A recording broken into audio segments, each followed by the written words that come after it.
Dans un royaume lointain, perché au cœur des Alpes enneigées, vivait une jeune princesse nommée Maya. Ses joues roses ressemblaient aux premières lueurs de l'aube, et ses yeux pétillaient comme des étoiles sous la lumière du soleil hivernal. Son plus grand plaisir ? Glisser sur les pentes immaculées avec sa luge en bois sculpté, laissant derrière elle des traces sinueuses comme un ruban d'argent. Un matin, alors que la neige tombait en doux flocons, Maya découvrit une mystérieuse empreinte devant les portes du château. Plus large qu'une patte de loup, plus profonde que celle d'un ours. Intriguée, elle décida de suivre cette piste qui serpentait à travers les sapins givrés. Après une longue marche, elle arriva devant un palais de glace, scintillant comme un diamant sous la lumière pâle de l'hiver.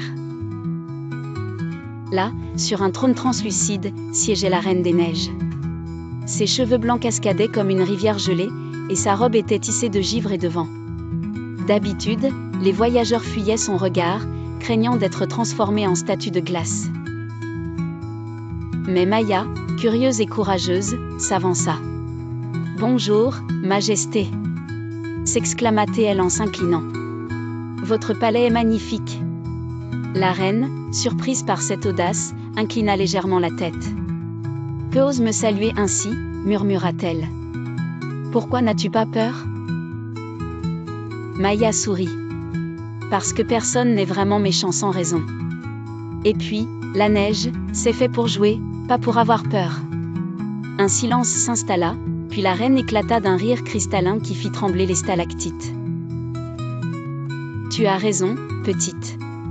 Il fut un temps où je dansais avec les flocons au lieu de les commander. » Sans hésiter, Maya tendit la main. « Alors dansez avec moi. » Et c'est ainsi que, sous le ciel bleu pâle, la princesse et la reine des neiges tourbillonnèrent ensemble. Leurs pas dessinant des rosaces éphémères sur la glace. Les animaux de la forêt sortirent de leur cachette, des lièvres blancs, des renards aux yeux malicieux, même un jeune loup qui se mit à hurler joyeusement. Au fil des jours, Maya revint souvent.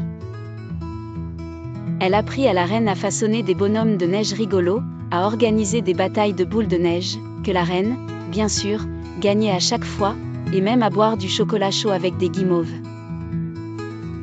Peu à peu, le palais de glace se para de couleurs des rubans accrochés au lustre, des tapis tricotés par les lutins pour réchauffer le sol. Un soir, alors que le vent soufflait doucement, la reine posa une main sur l'épaule de Maya. « Tu m'as appris que même un cœur de glace peut fondre, pour laisser pousser des fleurs. » Et en effet, au printemps suivant, là où s'élevait le palais, un champ de crocus perça la neige. Quant à la reine, elle devint une gardienne des saisons, veillant à ce que l'hiver reste doux et que chaque enfant puisse y trouver de la magie. Et Maya ? Elle continuait de luger, bien sûr, mais désormais, elle savait qu'une amitié improbable pouvait naître, même au cœur des plus froides étendues.